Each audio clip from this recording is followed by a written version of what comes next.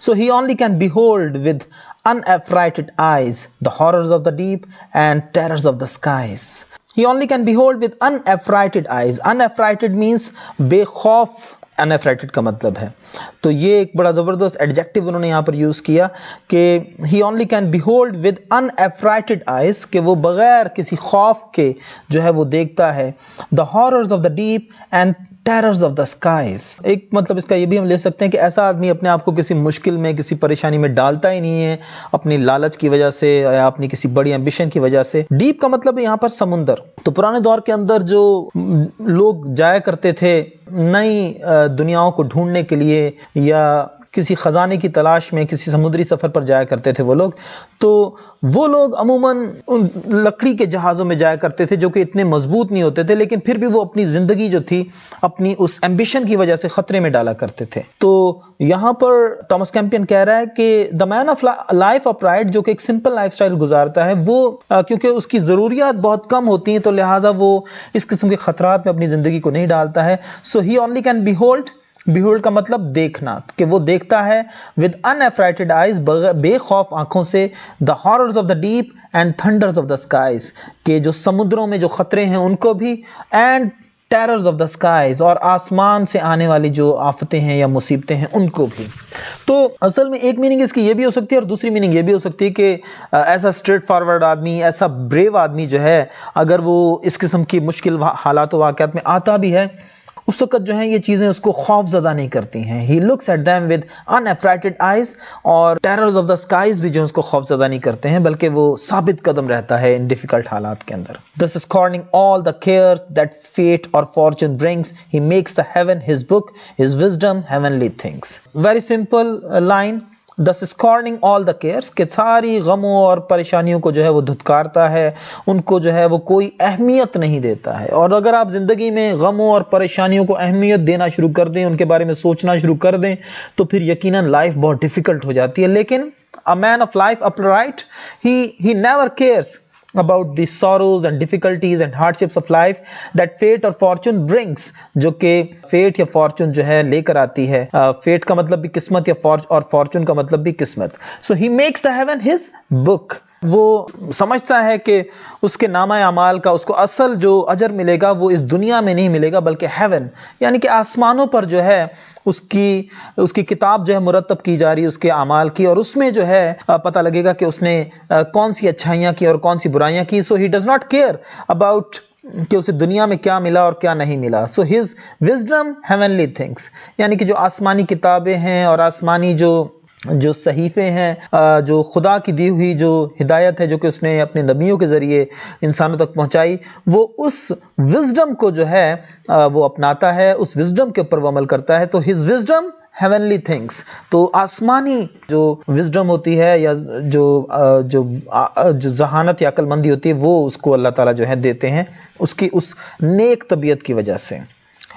Good thoughts his only friends, his wealth a well spent age, the earth his sober inn and quiet pilgrimage.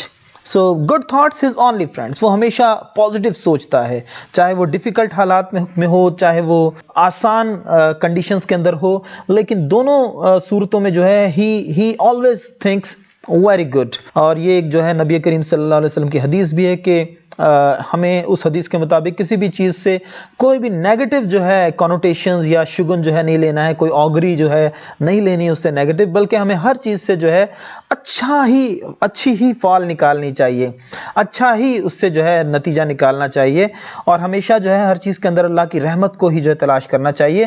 So good thoughts his only friends, his wealth a well spent age، اور اصل میں جو اس کا سرمایہ ہے وہ اچھی طریقے سے گزاری ہوئی عمر ہے جو کہ اس نے گزاری، اور کیونکہ وہ جانتا ہے کہ جب وہ یہ ویلتھ لے کر خدا کے پاس جائے گا تو اللہ تعالیٰ جو ہے اس کو مایوس نہیں کریں گے. the earth is sober in، اور اس دنیا کو وہ ان کا مطلب ہوتا ہے مسافر خانہ. تو اس دنیا کو وہ کیسے دیکھتا ہے؟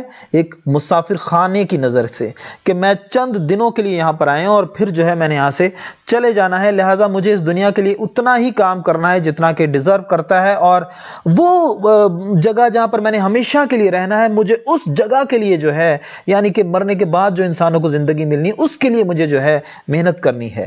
سو the earth is sober in، تو سوبر کا مطلب یہاں پر سنجیدگی، سنجیدہ.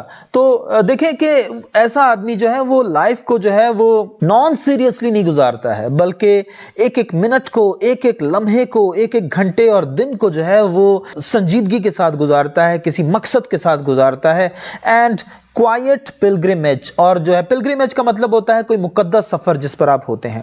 تو وہ اپنی زندگی کو جو ہے ایک پلگرمیج سمجھتا ہے، کہ جیسے کہ ہم جب کسی مقدس سفر پر، جب کسی حج پر یا مقدس مقامات کی زیارت کے لیے جاتے ہیں تو اس وقت ہمارا ایٹیٹیوڈ بہت تبدیل ہو جاتا ہے، ہمارے اندر روحانیت بڑھ جاتی ہے اور ہم اپنے آپ کو خدا سے بہت زیادہ قریب محسوس کرتے ہیں. تو وہی کیفیت جو ہے اس آدمی کی بھی ہوتی ہے کہ وہ اپنی پوری زندگی کو ہی جو ہے وہ ایک کوائٹ پلگرمیج کی جو ہے حیثیت دیتا ہے، اور اسے پتا ہے کہ یہ مقدس سفر جب اگر جو ہے میں اچھے طریقے سے پورا کروں گا تو تبھی اس سفر کے اندر کی گئی نیکیاں جو ہیں وہ خدا کے ہاں قابل قبول ہوں گی. So this is a very simple meaning of these lines that I have presented before you students, and you can see that they are full of meaning. Let's come to the critical appreciation of this poem. And you remember that when we talk about the critical appreciation, we always talk first of all about the substance. So the substance of this poem is pretty simple, that people who are upright, they never care about the sorrows and difficulties of life, and they always live a very simple life, and they are not deluded by hopes and by sorrows, and they do not have too many enemies because of their straightforwardness or because of their simplicity. And moreover, they take this world a quiet pilgrimage. They conduct themselves through this pilgrimage in a very serious way. So life is a very serious business for them, and they have good books and good friends with them, with whom they love to spend their time. So this is what is a simple substance of this poem. And when we come to the language of this poem, students, you see that the language of this poem is also very simple, though it was written in the times of Shakespeare, but it's very easy to understand. There is no difficult word in this whole poem. تو ہم دیکھتے ہیں کہ جو simplicity اس آدمی کی وہ convey کرنا چاہتا ہے اس poem کے اندر، جو uprightness اور جو straight forwardness، وہ ایک ایک لفظ سے جو ہے وہ ہمیں نظر آتی ہے. تو یہ اس poem کی کوالٹی ہے کہ اس کی لینگویج جو ہے اس کے سبجیکٹ کے ساتھ جو ہے بالکل ان ٹیون ہے، اور بالکل جو ہے اس سے ہم آہنگ ہے اس کے سبجیکٹ کے ساتھ. تو یہ ایک بہت ہی زبردست یعنی کہ ایک پہلو ہے اس کا، اور بہت ہی سمپل اور ڈائریکٹ فارم میں جو ہے اس نے اپنی بات کی ہے. کوئی گھما پھرا کر جو ہے اس نے کسی مشکل طریقے سے بات کو نہیں کہا ہے. اور اگین اگر ہم دیکھتے ہیں کہ جو ورڈز ہیں they are very meaningful, they are full of meanings. مثال کے طور پر ورڈ ان کو ہی آپ دیکھ لیجئے. تو اب جب ان جو لفظ جو ہے ان کا مطلب سرائے یا مسافر خانہ، تو یہ لفظ جو ہے وہ اس پورے ایٹیٹیوڈ کو جو ہے وہ کنوے کر دیتا ہے کہ کس طریقے سے وہ آدمی جو ہے اپنی زندگی کو دیکھتا ہے.